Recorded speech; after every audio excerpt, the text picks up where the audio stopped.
تو خلفائے راشدین نے بھی یہ سمجھا کہ انصار کے علاوہ دوسرے لوگوں کو عہدے دے دیے جائیں، تو اس میں کون سا مسئلہ ہے؟ اس میں انصار کی کوئی حق تلفی نہیں۔ اور جس بات کی آپ کہہ رہے ہیں کہ نبی پاک صلی اللہ علیہ وسلم نے فرمایا کہ تمہارے اوپر دوسرے لوگوں کو ترجیح دی جائے گی تو تم نے صبر کرنا ہے، اگر اس سے مراد ابو بکر و عمر و عثمان رضی اللہ عنہم کی طرف سے ترجیح دینا ہے تو پھر یہ کوئی قابل قدغن بات ہے ہی نہیں ہے، ورنہ نبی کریم صلی اللہ علیہ وسلم پر بھی یہی اعتراض آئے گا کہ آپ نے خود انصار کی حق تلفی کر دی، نعوذ باللہ۔ اور اگر انصار پر کوئی ظلم و ستم کی بات ہے تو پھر یہ خلفائے راشدین میں سے کسی سے ایسا کچھ ثابت نہیں ہے، خلفائے راشدین میں سے کسی سے ایسا کچھ ثابت نہیں ہے کہ انہوں نے انصار پر کوئی ظلم و ستم کیا ہو۔ اور ہم یہ بتاتے ہیں کہ سیدنا عمر فاروق رضی اللہ عنہ وہ تو انصار کے بارے میں بہت ہی حساس تھے، وہ تو شہید ہو رہے ہیں، اس تکلیف کے عالم میں بھی وصیت فرما رہے ہیں کہ انصار کے بارے میں تمہیں وصیت کر کے جا رہا ہوں۔ یہ صحیح بخاری کی 1392 نمبر حدیث ہے، میں اپنے بعد آنے والے خلیفہ کو مہاجرین اولین انصار کے بارے میں بھی اسے اچھی وصیت کرتا ہوں، خیر کی وصیت کرتا ہوں کہ انصار سے خیر کا معاملہ کرنا ہے۔ جن لوگوں نے گھروں میں اپنے جگہ دی تھی مسلمانوں کو اور ایمان انہوں نے اپنے دلوں میں اس کو جاگزین کیا تھا کہ ان کے جو اچھے لوگ ہیں احسان کرنے والے، ان سے ان کا احسان قبول کر لے خلیفہ، اور ان کے جو گناہ گار ہوں ان میں سے جو برا عمل کریں ان سے وہ درگزر کر دے۔ عمر رضی اللہ عنہ تو فوت ہوتے وقت، شہید ہوتے وقت بھی انصار کے بارے میں وصیتیں کر کے جا رہے ہیں اپنے بعد والے خلیفہ کو، تو آپ خود یہ الزام عمر رضی اللہ عنہ پر لگائے جا رہے ہیں کہ انہوں نے انصار کے ساتھ حق تلفی کر دی، کتنا بڑا ظلم کر رہے ہیں۔ اور اگر عمر رضی اللہ عنہ نے نعوذ باللہ کوئی حق تلفی کی ہوتی تو کوئی اٹھ کر کہہ دیتا کہ آج آپ وصیتیں کر رہے ہیں، خود آپ نے انصار کے حق میں کوتاہی کی ہوئی ہے، انصار کی حق تلفی کی ہوئی ہے، نعوذ باللہ نعوذ باللہ۔ تو یہ دیکھیں ابو بکر و عمر و عثمان رضی اللہ عنہ کو بھی معاف نہیں کر رہے ہیں، ان کے خلاف بھی طوفان بدتمیزی کھڑا کر رہے ہیں اور رافضیوں کو کمک پہنچا رہے ہیں، نعوذ باللہ۔ وہ رافضی بھی کہیں گے کہ دیکھو آپ کی کتابوں میں یہ لکھا ہوا ہے، دیکھو آپ کا بندہ یہ کہہ رہا ہے، یہ ہمارا بندہ تو ہے ہی نہیں، یہ تو رافضیوں کے ایجنٹ ہے نا مرزا صاحب۔ اہل سنت سے تو ان کا کوئی تعلق نہیں ہے۔ ہم اللہ کے فضل و کرم سے 50 ایسے ان کے انحرافات وہ ہم لکھ کے لوگوں کے سامنے پیش کر چکے ہیں کہ جو رافضیت پر یا قادیانیت نوازی پر یا غامدیت پر مشتمل ہے، اہل سنت سے ان کا کوئی تعلق نہیں ہے۔ اور انشاءاللہ ایک ویڈیو بھی ہم جلدی ریلیز کرنے والے ہیں جس میں ان کے سارے وہ عقائد، ان کے ریفرنس بھی ہم ان کی ویڈیو سے انشاءاللہ دیں گے تاکہ لوگوں کو پتہ چلے کہ واقعی یہ مرزا صاحب کے اپنے نظریات ہیں، اور مرزا صاحب ان نظریات کو لوگوں میں پھیلاتے بھی ہیں اور کسی نظریے کا انہوں نے ابھی تک انکار بھی نہیں کیا ہے۔ تو سیدنا عمر رضی اللہ عنہ تو انصار کے بارے میں لوگوں کو وصیت کر کے جا رہے ہیں بعد والوں کو، تو کیسے ہو سکتا ہے کہ خود انہوں نے انصار کے حق میں کوتاہی کی ہو؟ قطعاً حاشا وکلا، انصار کے بارے میں خلفائے راشدین میں سے کسی نے بھی کوئی کوتاہی نہیں کی انصار کے حق میں۔ یہ بالکل جھوٹا پراپیگنڈا ہے مرزا صاحب کی، یہ رافضیت ہے جو ابل کر باہر آ رہی ہے۔ اور اس سے بڑھ کر رافضیت میں آپ کو بتاؤں، مرزا صاحب بالکل اب کھلے ننگے چٹے رافضی ہو رہے ہیں، یہاں تک انہوں نے کہہ دیا حقیقی اسلامی طریقہ کار جو ہے خلافت کا، اس کے مطابق صرف سیدنا علی رضی اللہ عنہ کی خلافت تھی۔ اب آپ بتائیں کہ ان کے رافضی ہونے میں کوئی شبہ ہے کسی مسلمان کو؟ کسی سنی مسلمان کو تو نہیں ہو سکتا۔ الفاظ کیا ہیں ان کے؟ کہتے ہیں کہ حقیقی ٹرو اسلامک ڈیموکریسی، یعنی حقیقی اسلامی طریقے سے جو خلافت قائم ہوئی ہے وہ صرف سیدنا علی رضی اللہ عنہ کی پہلی خلافت جو پوری ٹرو اسلامک ڈیموکریسی کے ساتھ اسٹیبلش ہوئی ہے نا اوپن مجمع میں، وہ حضرت علی کی خلافت ہے، نعوذ باللہ۔ یعنی کہ سیدنا ابو بکر، عمر، عثمان رضی اللہ عنہم، ان کی خلافت حقیقی اسلامی طریقے سے قائم ہی نہیں ہوئی ہے۔ یہی رافضیت ہے، رافضی بھی یہ کہتے ہیں، مرزا صاحب آپ بھی یہ کہتے ہیں، آپ میں اور رافضیوں میں کیا فرق ہے ذرا بتائیں؟ کوئی مرزا صاحب کا معتقد ہی ہمیں بتائے کہ رافضیوں میں اور مرزا صاحب میں کیا فرق ہے۔ رافضی بھی کہتے ہیں کہ حقیقی اسلامی خلافت جو ہے وہ سیدنا علی رضی اللہ عنہ کی تھی، ابو بکر و عمر و عثمان رضی اللہ عنہم کی خلافت حقیقی اسلامی خلافت نہیں تھی۔ مرزا صاحب بھی یہی بات کہہ رہے ہیں۔ اب اس کے بعد اب کیا شبہ رہ جاتا ہے اور رافضیت میں اور مرزا صاحب میں کیا فرق رہ جاتا ہے؟ اب دیکھیں کہ اگر ان کے نزدیک ابو بکر عمر عثمان رضی اللہ عنہم کی خلافت حقیقی اسلامی خلافت نہیں تھی، پھر کس خلافت کی باتیں کرتے ہیں کہ 30 سال خلافت تھی؟ آپ تو اس کو بھی جھوٹا کہہ رہے ہیں خود ہی بھی، خلافت تو علی رضی اللہ عنہ کی ہے، وہ 2.5 سال ہے صرف، آپ کے نزدیک حقیقی اسلامی خلافت تو وہ ہے، پہلے جو دور ہیں وہ حقیقی اسلامی خلافت کے ہیں ہی نہیں، پھر آپ 30 سال خلافت کے کیسے قائل ہوئے؟ اور پھر آپ خلافت کے نعرے مارتے ہیں، نرا جھوٹ ہے، کوئی خلافت نہیں مانتے آپ تو ابو بکر عمر عثمان رضی اللہ عنہ کی خلافت کو حقیقی اسلامی خلافت نہیں مانتے، پھر آپ کس خلافت کے نعرے مارتے ہیں؟ پھر لوگوں کو خلافت و ملوکیت میں ایسے الجھا کر جھوٹ بول کر کیا فائدہ ہے؟ اب ننگے چٹے طور پر آپ رافضی ہو رہے ہیں، آپ تو کہہ رہے ہیں کہ حقیقی خلافت ہے ہی علی رضی اللہ عنہ کی، تو خلیفہ بلا فصل کا عقیدہ بھی آپ کا ہو گیا کہ نبی پاک صلی اللہ علیہ وسلم کے بعد جو ہے وہ علی رضی اللہ عنہ خلیفہ، رافضی بھی یہی کہتے ہیں، رافضی بھی یہ تو مانتے ہیں کہ نبی پاک صلی اللہ علیہ وسلم کے بعد ابو بکر پھر عمر پھر عثمان آئے ہیں، علی رضی اللہ عنہ چوتھے نمبر پہ آئے ہیں، لیکن وہ خلیفہ بلا فصل اس لیے کہتے ہیں کہ حقیقی خلیفہ جو ہیں اصل خلافت تو تھی ہی علی رضی اللہ عنہ کی۔ آپ نے بھی یہی بات کہہ دی، آپ خلیفہ بلا فصل کے بھی قائل ہو گئے ہیں کہ علی رضی اللہ عنہ خلیفہ بلا فصل ہیں، یہی تو رافضیت ہے، اس کے علاوہ اور کیا رافضیت ہے؟ اور اس کے بعد مرزا صاحب نے سیدنا عثمان رضی اللہ عنہ کی خلافت کو ناجائز بھی کہہ دیا ہے، سیدنا علی رضی اللہ عنہ پر بہتان لگا کر جھوٹ باندھا ہے علی رضی اللہ عنہ پر، ایسی بات جو علی رضی اللہ عنہ نے کبھی سوچی بھی نہیں، وہ علی رضی اللہ عنہ پر بہتان باندھ کر سیدنا عثمان رضی اللہ عنہ کی خلافت کو ناجائز کہہ دیا۔ علی رضی اللہ عنہ پر بہتان باندھتے ہوئے مرزا صاحب کہتے ہیں کہ حضرت علی نے کہا ہون سب کچھ بگاڑ کے میرے گاٹے سے فٹ کرنے لگے ہو، یعنی سب کچھ بگاڑ کے خلافت بگاڑ کے اب میرے پاس لا رہے ہو، یعنی نعوذ باللہ ابو بکر عمر عثمان رضی اللہ عنہم نے خلافت بگاڑ دی۔ یہ محمد علی مرزا صاحب انجینئر صاحب جھوٹ بول کر علی رضی اللہ عنہ کے ذمے یہ بات لگا رہے ہیں کہ علی رضی اللہ عنہ نے کہا کہ خلافت سارا معاملہ بگاڑ کر اب میرے پاس لا رہے ہو کہ میں اسے قبول کروں۔ آگے کہتے ہیں علی رضی اللہ عنہ پر بہتان باندھتے ہوئے کہ جس وقت خلیفہ چننا چاہیے تھا یعنی حضرت عمر کے بعد، حضرت علی نے کہا کہ دیکھو ہوں سب کچھ بگاڑ کے میرے گاٹے فٹ کرنے لگے ہو، لوگ منو کہن گے میں خلافت سے سب کچھ کیتا، حضرت عثمان کا قتل میرے متھے لگے گا، اور وہی ہوا۔ اب معاملات بگڑ چکے ہیں، اب بگڑ کے میرے حوالے کر رہے ہو، یعنی جس وقت خلیفہ چننا چاہیے تھا یعنی حضرت عمر کے بعد۔ کہنا یہ چاہتے ہیں کہ علی رضی اللہ عنہ نے کہا کہ جس وقت خلیفہ چننا چاہیے تھا، مجھے خلیفہ بنانا چاہیے تھا، اس وقت تم نے بنایا نہیں۔ تو کہتے ہیں کہ عمر رضی اللہ عنہ کے بعد علی رضی اللہ عنہ کا حق بنتا تھا، علی رضی اللہ عنہ نے یہ بات کہی ہے، یہ مرزا صاحب نے جھوٹ بولا ہے علی رضی اللہ عنہ پر، قطعاً حاشا وکلا، علی رضی اللہ عنہ نے قطعاً کوئی بات نہیں کی۔ صحیح بخاری میں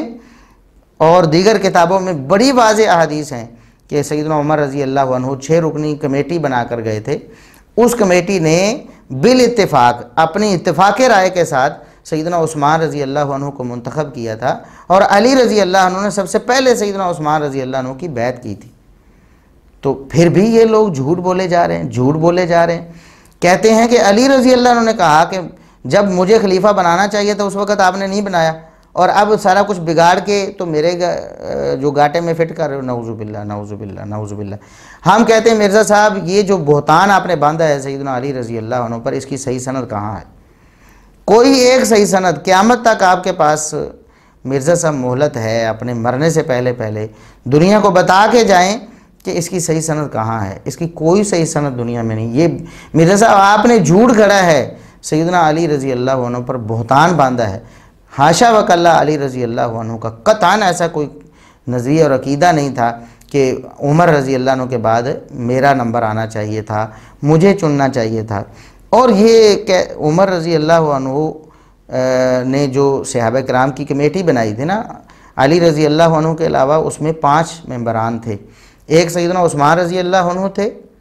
علی رضی اللہ عنہ کے علاوہ، باقی عبد الرحمن بن عوف تھے، سعد بن ابی وقاص تھے، طلحہ و زبیر تھے رضی اللہ عنہم۔ علی رضی اللہ عنہ کے علاوہ یہ 5 صحابہ ہیں، تو ان 5 صحابہ میں سے 4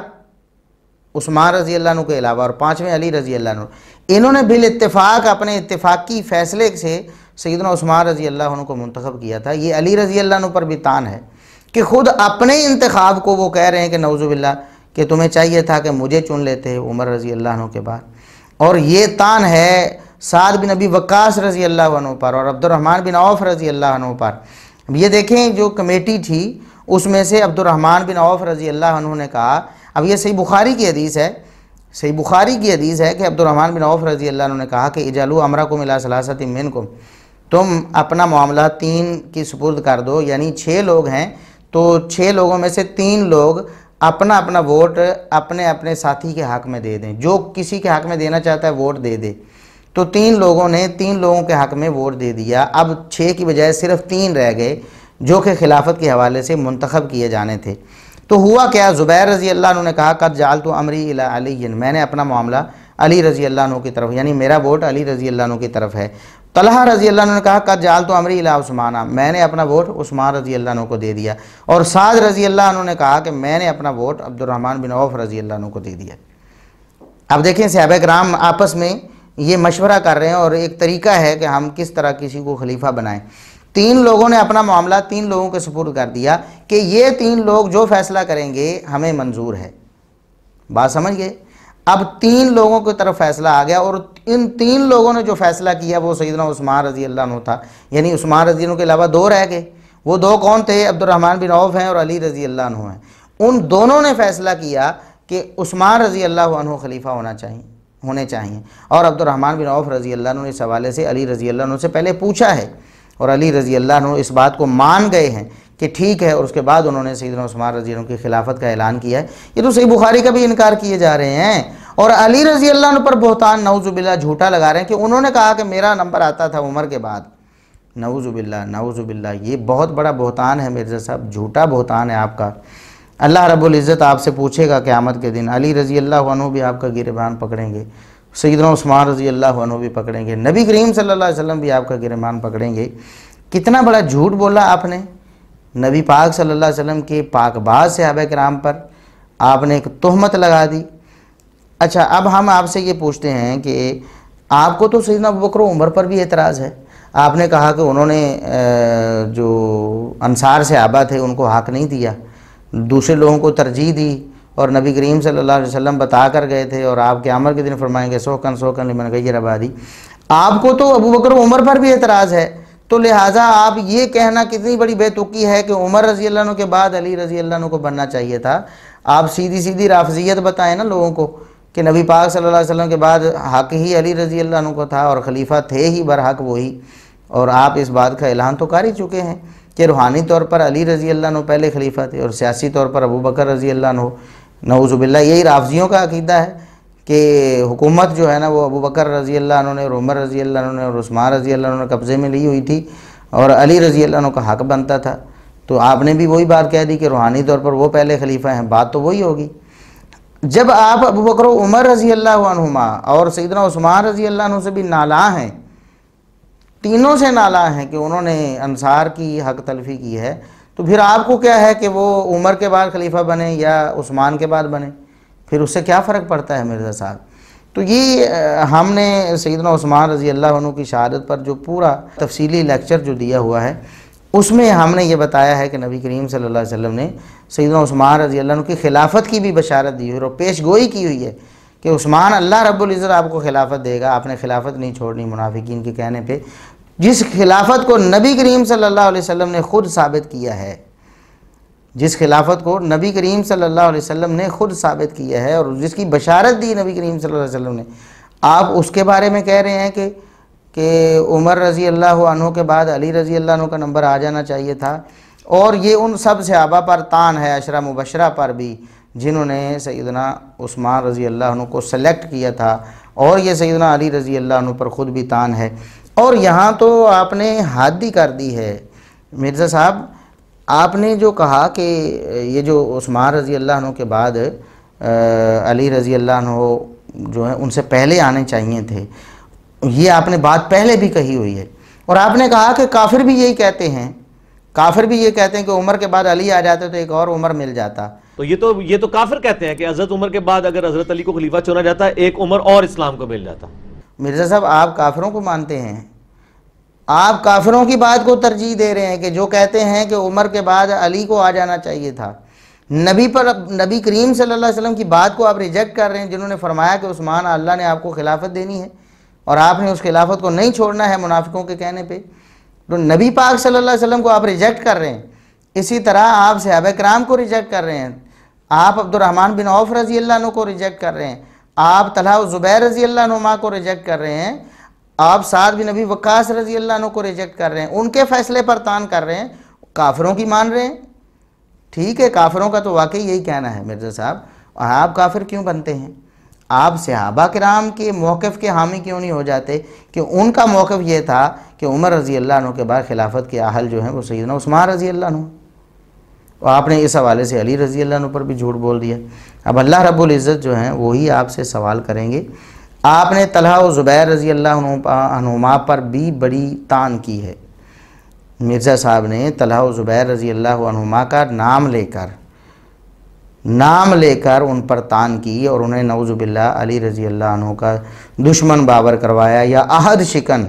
باور کروایا، یا بیعت توڑنے والا انہیں باور کروایا۔ کہتے ہیں کہ ان کی رافضیت اب مرزا صاحب کی چھپائے نہیں چھپ رہی، پوری کوشش تو کر رہے تھے کہ میری رافضیت چھپی رہے، لیکن اب وہ ابل کر باہر آ رہی ہے۔ اب ذرا طلحہ و زبیر رضی اللہ عنہما کے بارے میں مرزا صاحب کے کمنٹس کیا ہیں وہ ذرا دیکھیں۔ کہتے ہیں کہ پھر حضرت علی نے کہا میں اوپن مجمع میں بیعت کرواؤں گا مسجد نبوی میں، جس نے اختلاف کرنا ہے ابھی کر لو میرے ساتھ، بعد میں نہیں۔ علی رضی اللہ عنہ نے کہا جس نے اختلاف کرنا ابھی کر لو، بعد میں نہیں کرنا۔ آپ دیکھ لیں مرزا صاحب آپ کیا کہتے ہیں طلحہ و زبیر رضی اللہ عنہما پر تان کرتے ہوئے، کہتے ہیں آپ دیکھ لیں وہاں پہ بیعت بھی کر رہے ہیں اور بعد میں جنگ جمل کے لیے لشکر بھی تیار کر کے لے آئے ہیں۔ پھر حضرت علی نے کہا میں اوپن مجمع میں بیعت کرواؤں گا مسجد نبی میں، ان کا جس نے اختلاف کرنا ہے ابھی کر لو میرے ساتھ، بعد میں نہیں۔ آپ دیکھ لیں وہاں پہ بیعت بھی کر رہے ہیں اور بعد میں پورا وہ جنگ جمل کے لیے لشکر بھی تیار کر کے لے آئے ہیں۔ نعوذ باللہ نعوذ باللہ، یعنی کہنا یہ چاہتے ہیں کہ طلحہ و زبیر رضی اللہ عنہما نے بیعت بھی کر لی اور پھر وعدہ خلافی یا نعوذ باللہ منافقت کرتے ہوئے دوسری طرف لشکر بھی تیار کیے علی رضی اللہ عنہ کے خلاف۔ نعوذ باللہ نعوذ باللہ نعوذ باللہ۔ آپ کیا پیغام دینا چاہتے ہیں؟ شیعوں کو تو آپ خوش کر ہی رہے ہیں نا، سنیوں کو بھی یہ پیغام دے رہے ہیں کہ صحابہ کرام نعوذ باللہ عشرہ مبشرہ بھی، طلحہ و زبیر رضی اللہ عنہما بھی، وہ بھی علی رضی اللہ عنہ سے جان بوجھ کے دشمنی کر رہے تھے، ادھر سے بیعت کر رہے ہیں اور ادھر ان کے خلاف لشکر تیار کریں۔ نعوذ باللہ نعوذ باللہ۔ دیکھیں علی رضی اللہ عنہ نے یہ کہاں کہا کہ جس نے کوئی بات کرنی ہے میرے ساتھ آ کے کھلے طور پر کر لے، بعد میں نہ کرے۔ پہلی بات تو یہ ہے کہ اس کی صحیح سند مرزا صاحب آپ نے پیش کرنی، اور اگر یہ صحیح ثابت ہو جاتا ہے کہ علی رضی اللہ عنہ نے ایسا کہا تھا تو یہ اعتراض اس وقت بنتا ہی نہیں تھا۔ دیکھیں یہ تو خلیفہ سے مطالبہ ہے کہ آپ قاتلین عثمان کو قتل کریں، قاتلین عثمان سے قصاص لے کر انہیں قتل کریں، یہ جو مطالبہ تھا یہ خلیفہ سے ہونا تھا نا۔ جب علی رضی اللہ عنہ خلیفہ بنے ہی نہیں تھے تو یہ مطالبہ کیوں کیا جاتا؟ ظاہر ہے جب بیعت ہونی تھی اس کے بعد ہی علی رضی اللہ عنہ نے خلیفہ بننا تھا اور اس کے بعد ہی ان سے مطالبہ ہونا تھا، لہٰذا انہوں نے بیعت کر لی، اور بیعت کرنے کے بعد انہوں نے کہا کہ آپ خلیفہ بن گئے ہیں، لہٰذا اب قاتلین عثمان کو کیفر کردار تک پہنچائیں۔ اب انہیں اس بات کا پتہ نہیں تھا کہ علی رضی اللہ عنہ تاخیر کا کہیں گے، ان کے ذہن میں کوئی مسئلہ تو ہوگی، اس بات کا طلحہ و زبیر رضی اللہ عنہما کو تو نہیں پتہ تھا۔ وہ تو خلیفہ بن گئے، جب بیعت ہو گئی تو اس کے بعد انہوں نے اپنی ایک رائے پیش کی کہ میری رائے میں کہ قاتلین عثمان کو ابھی قتل نہیں کرنا چاہیے، تھوڑا عرصہ ویٹ کرنا چاہیے، حالات تھوڑے سازگار ہو لینے چاہیے۔ تو اس پر اختلاف ہو گیا۔ طلحہ و زبیر رضی اللہ عنہما، سیدہ عائشہ رضی اللہ عنہا اور دیگر صحابہ کرام نے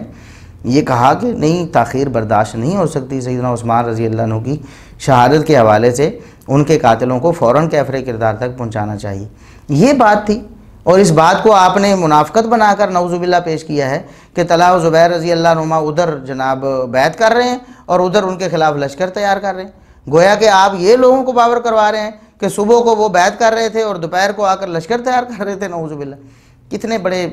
یعنی آپ بد زبان ہیں مرزا صاحب، آپ کی زبان سے کوئی بھی صحابی اب محفوظ نہیں رہ رہا ہے۔ آپ کہاں تک پہنچیں گے؟ آپ کی رافضیت چھپ نہیں رہی ہے، اور آپ کی رافضیت جو ہے وہ ابل کر باہر آ رہی ہے۔ اب دیکھیں سیدنا عمر رضی اللہ عنہ کی شہادت کے بعد جب 6 رکنی کمیٹی بنی تھی، اس میں ایک رکن سیدنا طلحہ رضی اللہ عنہ بھی تھے، ایک رکن سیدنا زبیر رضی اللہ عنہ بھی تھے۔ جس طلحہ و زبیر کے بارے میں آپ کہہ رہے ہیں نا کہ ادھر بیعت کر رہے ہیں اور ادھر علی رضی اللہ عنہ کے خلاف لشکر تیار کر رہے ہیں، جب عثمان رضی اللہ عنہ کی سلیکشن ہو رہی تھی اس وقت پہلے ان کا ووٹ زبیر رضی اللہ عنہ کا علی رضی اللہ عنہ کی طرف تھا۔ اگر وہ ان کے خلاف نعوذ باللہ کو ایسی کوئی بات رکھتے ہوتے دل میں تو وہ ووٹ کیوں علی رضی اللہ عنہ کو دیتے؟ اس وقت جب عمر رضی اللہ عنہ شہید ہو گئے تھے تو زبیر رضی اللہ عنہ نے کہا کہ میں اپنا ووٹ علی رضی اللہ عنہ کے سپرد کرتا ہوں، میری طرف سے یہ نمائندہ ہیں، اب یہ سلیکٹ کریں گے کہ ان تینوں میں سے کون ہونا چاہیے۔ تو زبیر رضی اللہ عنہ علی رضی اللہ عنہ سے کوئی انہیں مسئلہ نہیں تھا، یہ ایک اجتہادی اختلاف تھا ظاہر ہے خلیفہ بننے کے بعد کہ خلیفہ بن گئے ہیں تو اب قاتلین عثمان موجود ہیں، آپ انہیں قتل کیوں نہیں کرتے، شہادت عثمان کا بدلہ کیوں نہیں لیتے؟ تو علی رضی اللہ عنہ مصلحت کے قائل تھے کہ ابھی ہمیں مصلحت سے کام لینا چاہیے، جبکہ دیگر صحابہ جو تھے وہ جیسا کہ طلحہ و زبیر ہیں، سیدہ عائشہ رضی اللہ عنہا ہیں، سیدنا معاویہ رضی اللہ عنہ ہیں، سیدنا مغیرہ بن شعبہ ہیں، عمر بن عاص ہیں اور دیگر صحابہ ہیں، ان کی یہ رائے تھی کہ قصاص عثمان کے بارے میں تاخیر نہیں کرنی چاہیے، تاخیر سے نقصان ہوگا۔ یہ اختلاف تھا، ایک اجتہادی اختلاف تھا، اس پہ اختلاف ہو گیا اور آپ نے اس بنا پر بھی سیدنا طلحہ و زبیر رضی اللہ عنہما پر آوازیں کسنے شروع کر دیے۔ پہلے تو سیدنا معاویہ رضی اللہ عنہ پر بات کرتے تھے نا، اب آپ جنگ جمل پر بھی آ گئے ہیں، سیدہ عائشہ صدیقہ رضی اللہ عنہا کو بھی آپ برا بھلا کہیں گے، اور آپ نے کہہ بھی دیا، آپ نے کہا کہ طلحہ و زبیر رضی اللہ عنہما کی طرف سے انہیں سیدہ عائشہ رضی اللہ عنہا کو مس یوز کیے گئے، نعوذ باللہ نعوذ باللہ۔ سیدہ عائشہ کو ساری گیم سمجھ آ گئی تھی، جنگ جمل میں بھی ان کو مس یوز کیا گیا، بعد میں ان کو ساری بات سمجھ آ گئی تھی۔ اس پہ بھی ہماری ایک ویڈیو کلپ ہم نے بنایا ہوا ہے کہ کیا سیدہ عائشہ صدیقہ رضی اللہ عنہا کو مس یوز کیا گیا۔ یہ سیدہ عائشہ رضی اللہ عنہا کی بھی توہین ہے اور طلحہ و زبیر رضی اللہ عنہما کی بھی توہین اور گستاخی ہے کہ وہ سیدہ عائشہ رضی اللہ عنہا کو مس یوز کرتے رہے، اور یہاں آپ نے بتایا کہ وہ ایک طرف بیعتیں کر رہے تھے اور دوسری طرف لشکر تیار کر رہے تھے سیدنا علی رضی اللہ عنہ کے خلاف، نعوذ باللہ یہ ان کی نیت پر حملہ ہے۔ قطعاً بیعت کرتے وقت انہیں پتہ ہی نہیں تھا کہ بعد میں خلیفہ وقت یہ کہیں گے کہ ہمیں مصلحت کے تحت انتظار کرنا چاہیے، وہ تو بعد میں جب خلیفہ وقت سیدنا علی رضی اللہ عنہ نے کہا تو پھر انہوں نے اختلاف کیا، تو آپ اس کو بیعت سے کیسے جوڑ رہے ہیں اور ان کی بیعت کو مشکوک بنانے کی کوشش کر رہے ہیں، نعوذ باللہ نعوذ باللہ۔ اسی طرح ایک بڑی وائرل ویڈیو ہو رہی ہے آج کل، سیدنا معاویہ رضی اللہ عنہ سیدنا ابو سفیان رضی اللہ عنہ کو لعنتی قرار دینے کی کوشش کی مرزا صاحب نے۔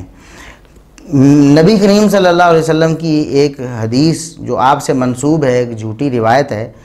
اس کو پیش کر کے یہ تاثر دینے کی کوشش کی کہ سیدنا معاویہ رضی اللہ عنہ اور سیدنا ابو سفیان رضی اللہ عنہ وہ نعوذ باللہ نبی پاک صلی اللہ علیہ وسلم کی زبانی لعنت کے مستحق ہیں۔ اب وہ ویڈیو ہم آپ کو سناتے ہیں کہ مرزا صاحب نے کیا کہا اور کیسے کہا۔ کہتے ہیں، میں حصول برکت کے لیے آپ کو صرف ایک روایت بتا دیتا ہوں جو بلازری نے اپنی کتاب کے اندر لکھی ہوئی ہے، اور ایون مسند البزار کے اندر بھی موجود ہے۔ صحابی کہتے ہیں کہ نبی علیہ السلام کے سامنے سے ایک اونٹ گزر رہا تھا، نبی علیہ السلام نے فرمایا اس اونٹ پر بیٹھے ہوئے پر بھی لعنت، اس کے ہانکنے والے پر بھی لعنت اور اس کی مہار پکڑنے والے پر بھی لعنت۔ میں حصول برکت کے لیے آپ کو صرف ایک روایت بتا دیتا ہوں جو بلازری نے اپنی کتاب کے اندر لکھی ہوئی ہے اور ایون مسند البزار میں بھی موجود ہے، ٹھیک ہے، کہ نبی علیہ السلام نے فرمایا، ایک صحابی کہتے ہیں کہ نبی علیہ السلام کے سامنے سے ایک اونٹ گزر رہا تھا، تو نبی علیہ السلام نے فرمایا اس اونٹ پر بیٹھے ہوئے پہ بھی لعنت، اس کے ہانکنے والے پہ بھی لعنت اور اس کی مہار پکڑنے والے پہ بھی لعنت۔ اب بعض لوگ یہ کہتے ہیں کہ جی مرزا صاحب کا یہ clip out of the context جو ہے وہ شیئر کیا جا رہا ہے، کاٹ کر لوگوں کے سامنے پیش کیا جا رہا ہے، مرزا صاحب تو اس روایت کو صحیح نہیں سمجھتے، انہوں نے تو بتایا ہے کہ یہ روایت صحیح نہیں ہے۔ اس پر بھی ہم بات کرتے ہیں کہ انہوں نے کیا بتایا ہے۔ ابھی ہم آپ کو یہ بتاتے ہیں کہ مرزا صاحب نے جس انداز سے یہ روایت بیان کی، اگر وہ اس روایت کو جھوٹی روایت سمجھتے ہیں تو پھر انہوں نے اس طرح اسے کیوں بیان کیا؟ آخر ایک بندہ ایک جھوٹی روایت کو بیان کرتا ہے تو کیا اس سے کوئی استدلال کرتا ہے، اس سے کوئی استنباط کرتا ہے، یا اس کی بنا پر کسی کے بارے میں کوئی بدگمانی یا کوئی بدظنی پالتا ہے؟ اب مرزا صاحب کیا کہتے ہیں اس کے بارے میں آپ خود ذرا توجہ کریں گے ناظرین اور سامعین، تو آپ کو پتہ چلے گا کہ مرزا صاحب بہت بڑے دغا باز ہیں، بہت بڑی دغا بازی سے کام لیتے ہیں۔ وہ خود ایک کلپ اس طرح کا ریکارڈ کرواتے ہیں کہ درمیان میں کوئی بات نہیں کرتے، شروع سے لے کر اینڈ تک صحابہ کی توہین پر مشتمل ایک روایت ہوتی ہے یا بات ہوتی ہے، اس کو کوٹ کرتے ہیں تاکہ بعد میں روافظ اس کو استعمال کر سکیں صحابہ کرام کے خلاف، سیدنا معاویہ رضی اللہ عنہ اور دیگر صحابہ کرام کے خلاف۔ اور بعد میں اس میں تھوڑی سی بات کر دیتے ہیں تاکہ اس کے اندر وہ بات نہ ہو، ساری بات ایک سیکوینس میں ہو، اور اس بات کے ختم ہونے کے بعد میں تھوڑی سی بات کر دوں کہ یہ روایت میں مانتا نہیں، یا یہ ایسے ہے یا ایسے ہے۔ اگر مرزا صاحب آپ اس روایت کو مانتے نہیں ہیں تو آپ نے اس پر یہ تبصرہ کیوں کیا ہے؟ وہ تبصرہ مرزا صاحب کیا کہتے ہیں، اب مسند البزار میں ان تینوں کے نام نہیں ہیں کہ اونٹ پر بیٹھنے والا کون ہے، ہانکنے والا کون ہے، اور مہار پکڑنے والا کون ہے، بس اتنی روایت لکھی ہے، اور یہ روایت مجموع الزوائد میں امام ہاشمی ابن حجر کے استاد نے بھی لکھی ہے۔ میں ان اماموں سے پوچھتا ہوں کہ آپ نے یہ دین کی کون سی خدمت کی ہے اتنی روایت لکھ کے؟ آپ یہ تو لکھ رہے ہیں کہ اونٹ پہ بیٹھے ہوئے پہ لعنت، ہانکنے والے پر لعنت، اور مہار پکڑنے والے پر لعنت، اور حدیث ختم۔ بتائیں نا کہ کون ہے یہ بندہ؟ اب مسند البزار میں ان تینوں کے نام نہیں، بس اتنی روایت لکھی ہے، اور یہ روایت مجموع الزوائد میں امام ہاشمی ابن حجر اسقلانی کے استاد نے بھی لکھی ہے۔ میں ان اماموں سے پوچھتا ہوں یہ آپ نے دین کی کون سی خدمت کی ہے یہ روایت لکھ کے، کہ آپ کتاب روایت یہ لکھ رہے ہیں کہ اونٹ پہ بیٹھے ہوئے پہ بھی لعنت، ہانکنے والے پہ بھی لعنت، اور اس کی مہار پکڑنے والے پہ بھی لعنت، اور حدیث ختم۔ بتائیں نا کون ہے وہ بندہ؟ یعنی امام بزار رحمۃ اللہ علیہ پر بھی اور علامہ ہاشمی رحمۃ اللہ علیہ پر بھی یہ طعن ہے کہ انہوں نے یہ بتایا کیوں نہیں کہ اس روایت میں یہ جو بندے جن پر لعنت کی جا رہی ہے وہ کون ہیں، نبی پاک صلی اللہ علیہ وسلم نے کن پر لعنت کی ہے۔ اور کہتے ہیں ان اماموں سے کوئی پوچھے، میں پوچھتا ہوں کہ آپ نے یہ دین کی کون سی خدمت کی ہے؟ مرزا صاحب آپ اتنے بڑے بیوقوف ہیں، ائمہ دین پر آپ بکواس کرنے چلے ہیں، آپ کو یہی پتہ نہیں ہے کہ جس امام تک جس سند کے ساتھ جو بات پہنچی ہے اس نے دیانتداری سے وہی بات آگے پہنچائی۔ جب امام بزار کی سند سے ان کے پاس یہی الفاظ آئے ہیں کہ یہ تین لوگ تھے اور ان کے نام نہیں آئے، تو امام بزار خود اپنی طرف سے کیسے وہ داخل کر دیتے اور خائن بن جاتے آپ کے نزدیک؟ کیا وہ خائن بن جاتے آپ کی طرح، جس طرح آپ جھوٹی باتیں بنا کر صحابہ کرام کے ذمے لگاتے ہیں،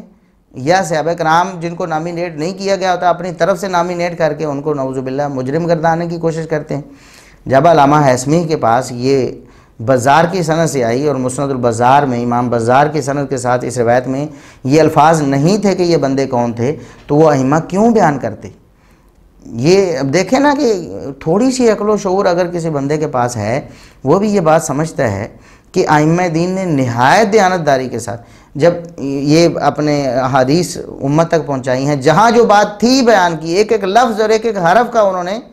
اعتبار کیا ہے، اور اگر ایک حرف نہیں تھا تو بتا دیا یہ حرف نہیں، ایک لفظ تھا تو بتا دیا یہ لفظ تھا، اور اگر دو استادوں میں سے ایک نے بیان کیا دوسرے نے کیا تو امام مسلم صحیح مسلم پڑھ کے دیکھیں، امام مسلم اتنا بھی نکھار کر دیتے ہیں کہ میرے فلاں استاد نے حدثنی کہا، فلاں نے اخبرنی کہا، فلاں نے حدثنا کہا، فلاں نے اخبرنا کہا۔ محدثین تو اتنے محتاط تھے،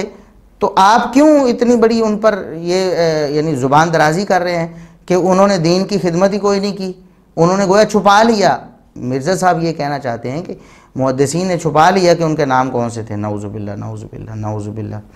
اب جب ایک بندہ اس روایت پر یہ تبصرہ کر رہا ہے تو پھر اس کا کیا خیال ہے؟ وہ اس روایت کو نہیں مانتا ہے، وہ تو اس روایت سے استدلال کر رہا ہے گویا۔ اب یہ تو بہانہ ہے کہ جی وہ اس روایت کو مانتے نہیں ہیں۔ مرزا صاحب نے تو پورا ٹیل لگایا ہے کہ امام بزار کو بھی چاہیے تھا کہ یہ تین نام لکھ دیتے جو مرزا صاحب کے مفاد میں تھے، اور مرزا صاحب چاہتے تھے کہ یہ تین نام ہونے چاہیے۔ اب کہتے ہیں کہ امام بلازری نے بتا دیا کہ وہ کون ہیں، تو کہتا ہے میں کوڈ ورڈ میں آپ کو بتاتا ہوں کہ اونٹ کے اوپر امیر شام کے والد محترم بیٹھے ہوئے تھے، اور اونٹ کو ہانکنے والے امیر شام خود تھے، اور مہار پکڑنے والے امیر شام کے بھائی تھے۔ تو یہ بلازری نے لکھا ہے، بلازری نے بتا دیا نا کون ہے، تو ہم کوڈ ورڈ میں آپ کو بتا دیتے ہیں۔ وہ اونٹ کے اوپر امیر شام کے والد محترم بیٹھے ہوئے تھے، اور اونٹ کو ہانکنے والے جو ہیں وہ امیر شام خود تھے، اور مہار پکڑنے والے امیر شام کے ایک بھائی تھے۔ تو یہ بلازری نے لکھا ہے۔ یعنی وہ کہتے ہیں کہ بلازری نے تین بندوں کو نامینیٹ کیا ہے، سیدنا معاویہ رضی اللہ عنہ، سیدنا ابو سفیان رضی اللہ عنہ، اور سیدنا معاویہ رضی اللہ عنہ کے بھائی کو، کہ نبی پاک صلی اللہ علیہ وسلم کی لعنت کے مصداق یہ تین لوگ تھے۔ تو پہلے تو انہوں نے امام بزار پر یہ طعن کیا ہے اور علامہ ہاشمی پر یہ طعن کیا کہ انہیں اپنی طرف سے یہ نام لکھ دینے چاہیے تھے، جب ان کے پاس نام پہنچے ہی نہیں تو وہ کیوں لکھتے؟ اور جب بلازری نے نام لکھے تو اس پر وہ خوش ہو رہے ہیں کہ بلازری نے بتا دیا کہ وہ کون لوگ تھے۔ اب یہ کہنا کہ مرزا صاحب بلازری کی روایت کو صحیح نہیں سمجھ رہے تھے، یہ بالکل جھوٹ ہے۔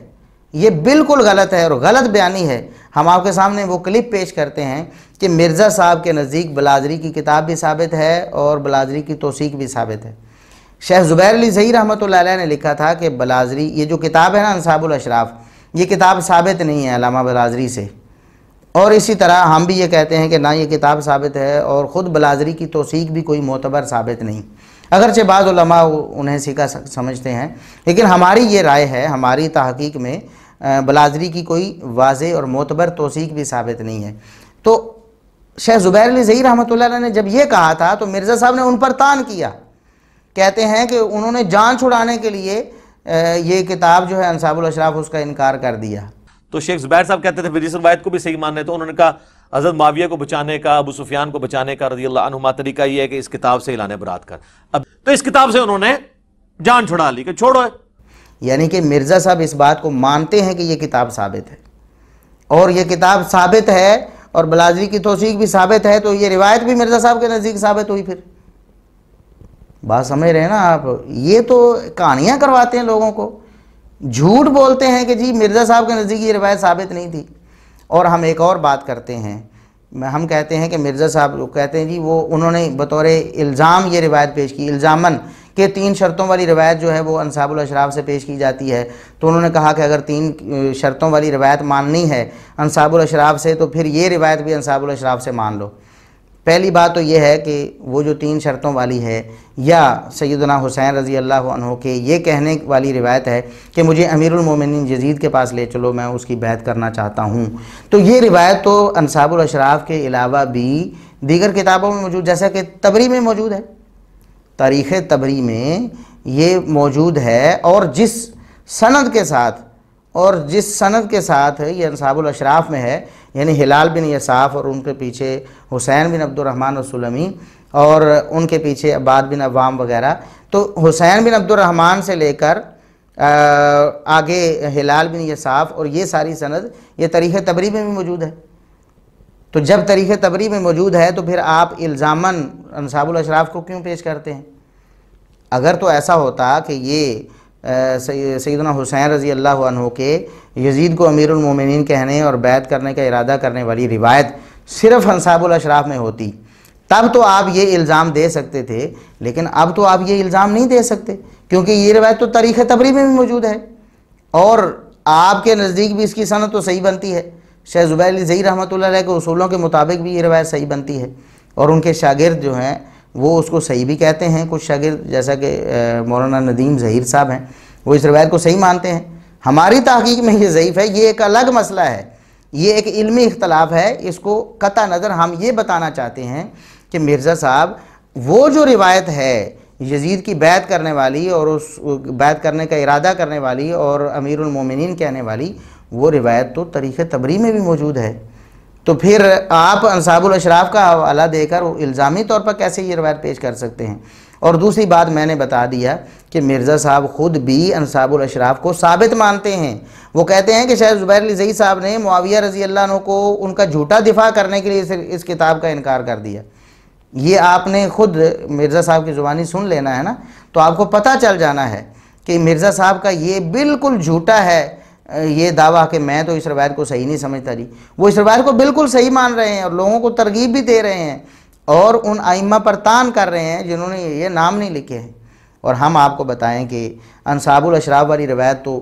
گئی نا، انصاب الاشراف تو کتاب ہی ثابت نہیں ہمارے نزدیک، اسی طرح علامہ بلازری کی توثیق بھی کوئی معتبر ثابت نہیں۔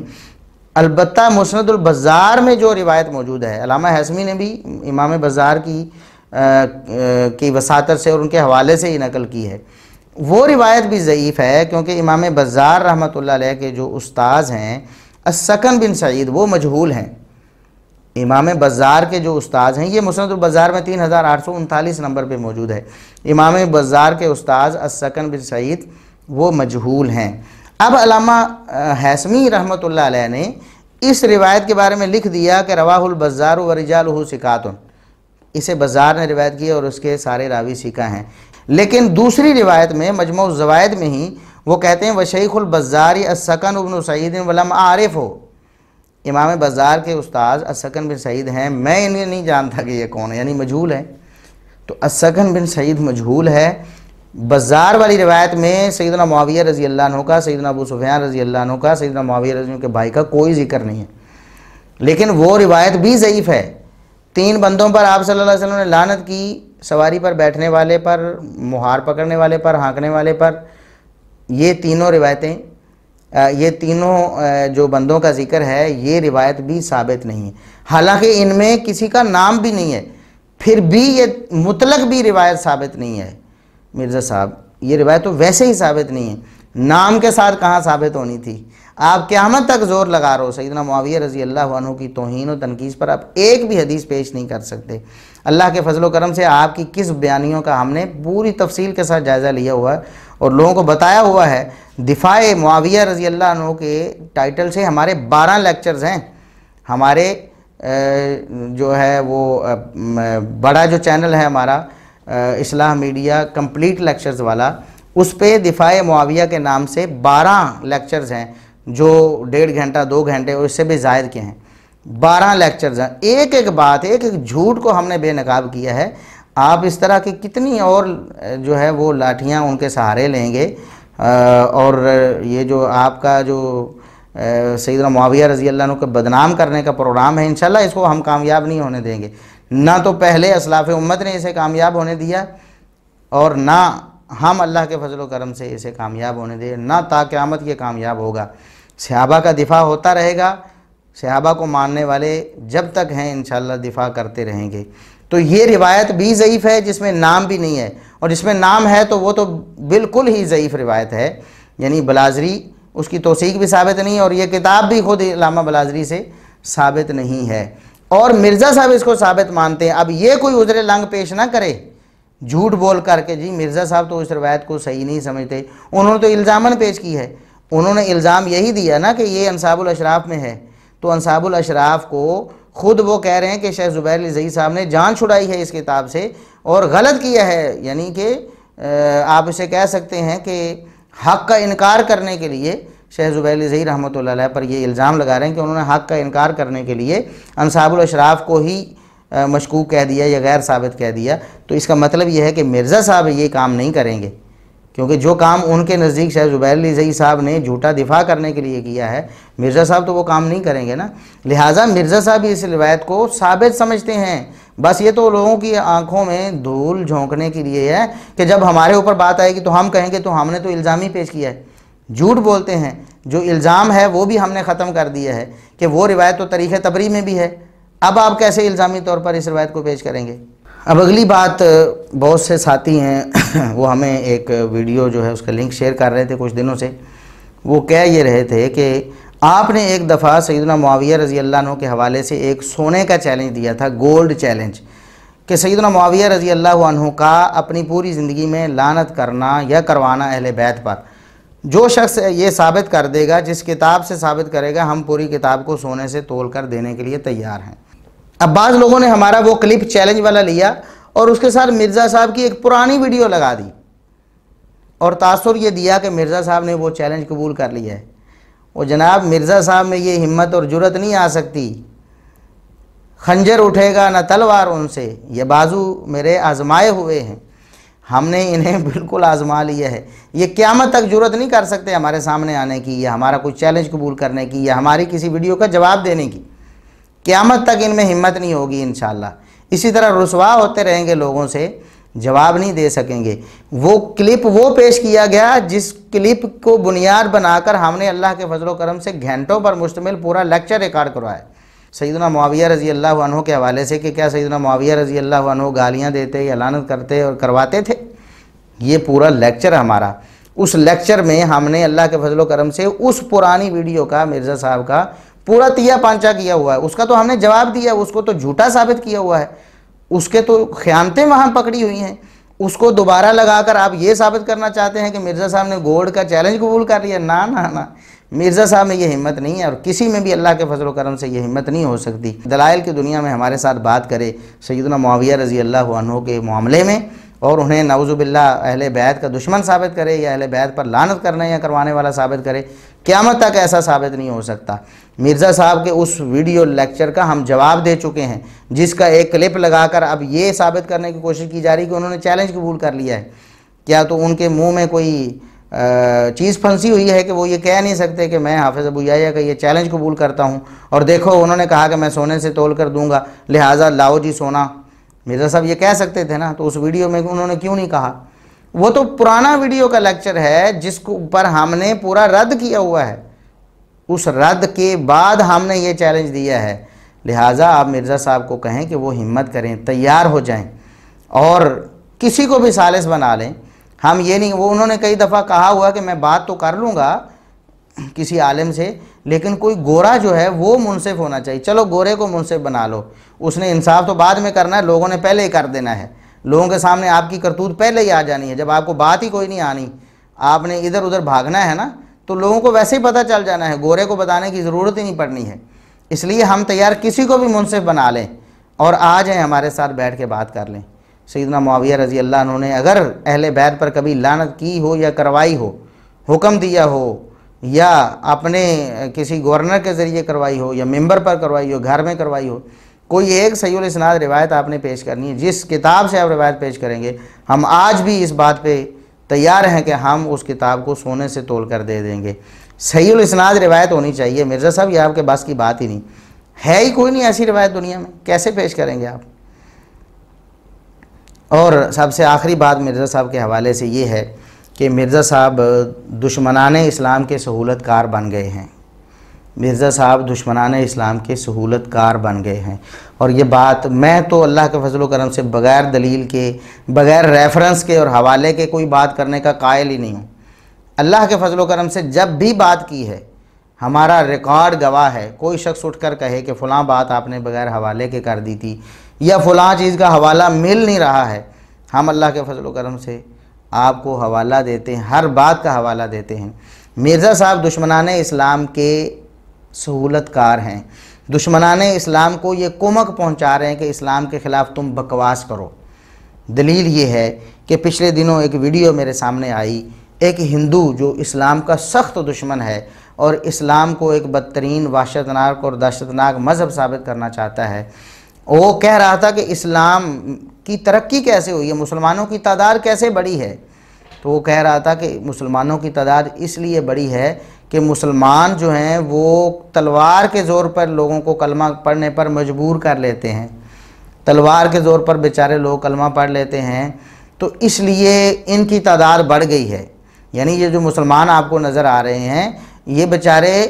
مجبور ہو کر اسلام قبول کیے ہوئے ہیں، دل سے اسلام قبول نہیں کرنا چاہتے تھے، تلوار رکھی، گن پوائنٹ پہ کہا کہ اسلام قبول کر لو، تو وہ بیچاروں نے اسلام قبول کر لیا اوپر سے۔ یہ اعتراض انہوں نے کیا، اور دلیل کیا ہے؟ مرزا محمد علی انجینئر صاحب کا کلپ۔ ایشیا میں رہنے والے جو مسلم ہیں، بھارت ہو، پاکستان ہو، بنگلہ دیش ہو، افغانستان میں ہمارا آدھی دیش جو وہاں پر جو مسلم رہتے ہیں وہ سارے کے سارے کنورٹیڈ مسلم ہیں۔ لوگ لالچ کے دوارا مار کر، کوٹ کر، پیٹ کر، تلوار کے زور پر ان کو مسلم بنایا گیا ہے۔ ایک مولانا ہے مرزا علی محمد علی مرزا، یہ مولانا ہے، پاکستان میں بہت بڑے سکولر بھی ہیں یہ، تو انہوں نے صحیح بخاری حدیث پڑھ کر کے ایک ادھرن آپ کے سمکش دیا ہے، تو یہ اس بخاری حدیث سے ایک پرمان دیتا ہوا بہت مہتوپورن بات کہتا ہے، سنیے۔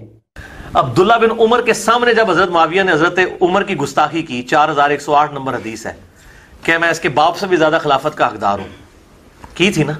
حضرت ابن عمر کی تھی، اس کے باپ کی۔ بعد میں اس سے پوچھا کہ آپ نے جواب کیوں نہیں دیا، ان کا میں نے فتنے کے ڈر سے خاموش ہو گیا اور قتل ریزی کے ڈر سے، اور مجھے جنت کی نعمتیں یاد آ گئی۔ میرا ارادہ تھا کہ میں اس کو ادھر ہی کہتا کہ معاویہ تجھ سے زیادہ خلافت کا حقدار وہ ہے